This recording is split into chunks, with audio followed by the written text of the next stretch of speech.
Hi guys, 12th के student के लिए इस वीडियो में profit and loss appropriation account के साथ साथ गाइस जो लाभ बांटना होता है, लाभ को अलग अलग अनुपातों में डिवाइड करना होता है, वो लेकर आया हूँ गाइस मैं। गाइस पहले मैं आपको फिर इसका क्वेश्चन पढ़ देता हूँ, क्योंकि गाइस आप एक बात ये बहुत अच्छे से समझ लो कि जब तक हम किसी भी क्वेश्चन को नहीं अच्छे से समझेंगे तब तक हम सवाल को भी अच्छे से नहीं समझ सकते, या मैं ये कहूँ कि हम सवाल अच्छे से नहीं कर सकते। तो गाइस पहले हम क्वेश्चन समझ लेते हैं, हम क्वेश्चन पढ़ लेते हैं। क्वेश्चन है ए, बी तथा सी साझेदार हैं। 1 जनवरी 2007 को उनकी पूंजी क्रमशः 10,000, 6,000 और 2,000 रुपये थी। 1 जुलाई 2007 को बी 1,000 रुपये और लाया। पूंजी पर 5% वार्षिक ब्याज दिया जाता है। सी को 400 रुपये प्रतिवर्ष वेतन पाने का अधिकार है, जो कि 300 रुपये ए के लाभ में से या 100 रुपये बी के लाभ में से दे है।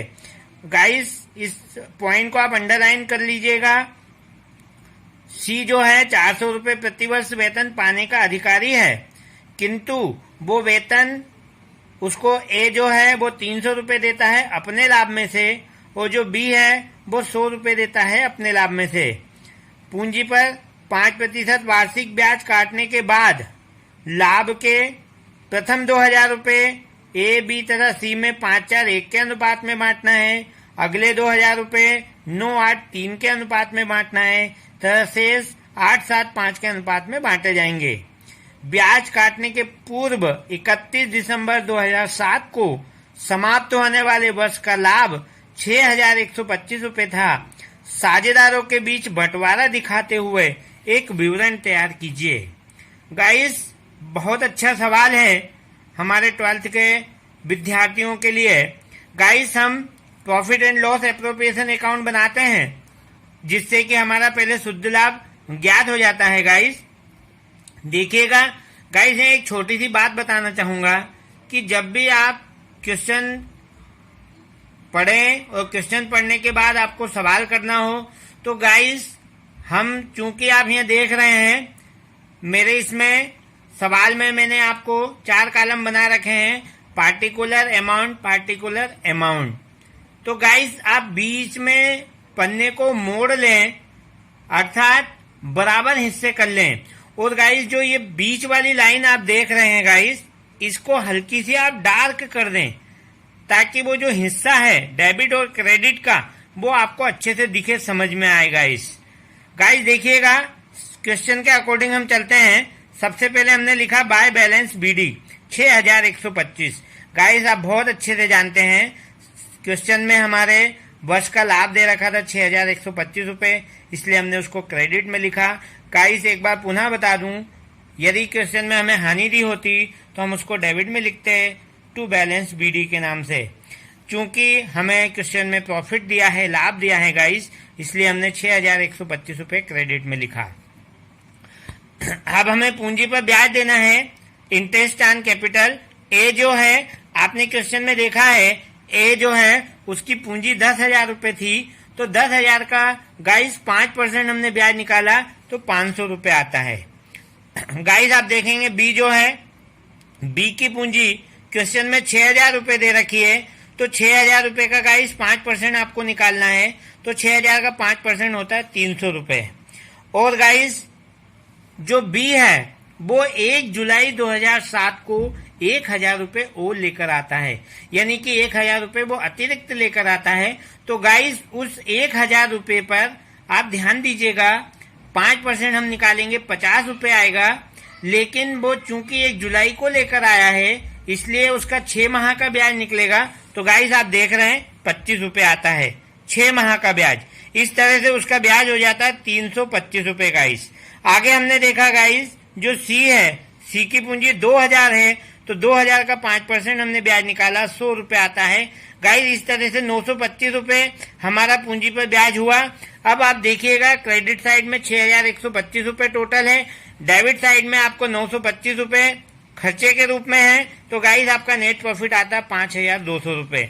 अब गाइस आपके मन में एक बात होगी, एक क्वेश्चन होगा कि हमने यहाँ पर वेतन 400 रुपये क्यों नहीं लिखा। आपको पता है कि लाभ हानि नियोजन खाता जो हम बनाते हैं, profit and loss appropriation account, उस profit and loss appropriation account में सैलरी हम डेबिट पक्ष में लिखते हैं। किंतु फिर आप एक बात और जानते हैं कि यदि वेतन देने के बाद का लाभ दिया हो तो वेतन को भी नहीं लिखा जाता है गाइस लाभ हानि नियोजन खाते में, किंतु पूंजी खाते में लिखा जाता है। पर गाइस हमने यहाँ नहीं लिखा है क्योंकि ये जो 5,200 रुपये का आप लाभ देख रहे हैं गाइस, ये 5,200 रुपये का लाभ तीनों साझेदारों का है, ए, बी और सी का। आपने जब मैंने कहा था, क्वेश्चन जब पढ़ा था, जब मैंने आपसे कि आप इसको अंडरलाइन कर लीजिएगा, वो अंडरलाइन इसीलिए किया था गाइस हमने कि जो वेतन है उस वेतन में चूंकि ये जो लाभ है ये 5,200 रुपये ये तीनों साझेदार का है, और जो सी को जो वेतन मिल रहा है गाइस वो ए दे रहा है अपने लाभ में से 300 रुपये और गाइस बी दे रहा है अपने लाभ में से 100 रुपये। इसलिए हम उसे यहाँ नहीं लिख सकते गाइस, चूंकि ये जो लाभ है ये तीनों साझेदारों का है और वहां पर जो वेतन दिया जा रहा है वो 2 साझेदार अपने लाभ में से दे रहे हैं। तो आप ध्यान रखिएगा गाइस, हम यहाँ उसे नहीं लिख सकते गाइस। अब चूंकि क्वेश्चन में कहा है कि आप जो है लाभ का बंटवारा दिखाइए, तो गाइस हम लाभ का बंटवारा करते हैं। लाभ के बंटवारे के लिए भी उसने अलग अलग बोला है गाइस, आपको ध्यान रखना पड़ेगा। अलग अलग उसने ये कहा है कि प्रथम 2,000 को 5-4-1 में बांटिए गाइस, प्रथम 2,000 को 5-4-1 में बांटना है। तो गाइस अब आप थोड़ा सा हवा में बांटना सीखिएगा। हवा में कैसे बांटा जाता है, हमारा जो प्रॉफिट है वो 5,200 रुपये का आपने देखा, ऊपर नेट प्रॉफिट हमारा 5,200 रुपये है।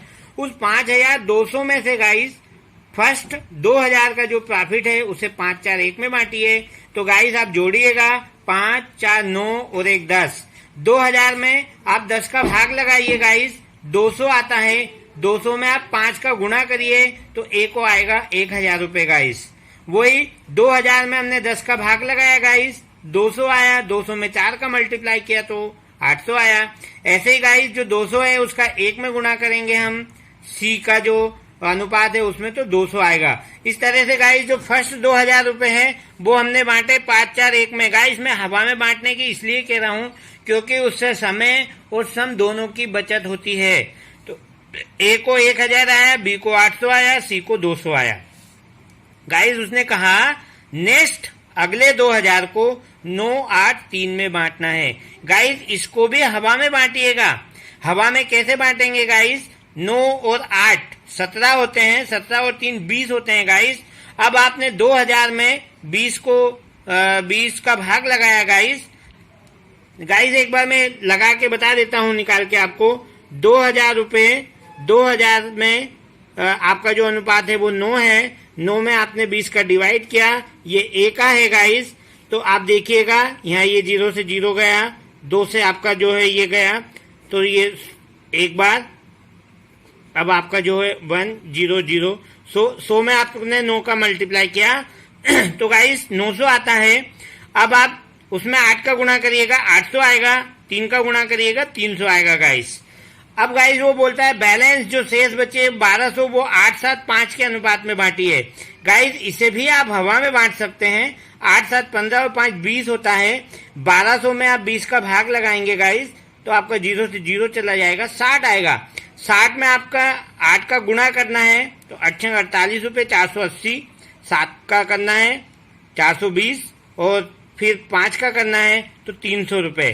गाइस इस तरह से आपका आता है 2,380 रुपये ए का, 2,020 रुपये बी का, 800 रुपये सी का।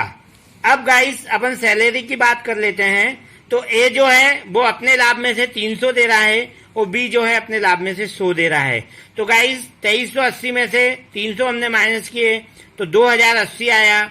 2,020 में 100 माइनस किए 1,920 आया। 800 ऐसे का ऐसे ही, क्योंकि जो सी है गाइस उस सी को 400 रुपये वेतन मिल रहा है। तो आप देखिएगा मैंने यहाँ पर सी का जो 400 रुपये वेतन उसको प्राप्त हो रहा वो ऐड करा। तो गाइस जो नेट प्रॉफिट आया वो ए को आया 2080 रुपये, बी को आया 1920 रुपये और सी को आया 1200 रुपये। गाइस थोड़ा सा देखिएगा, मैं एक बार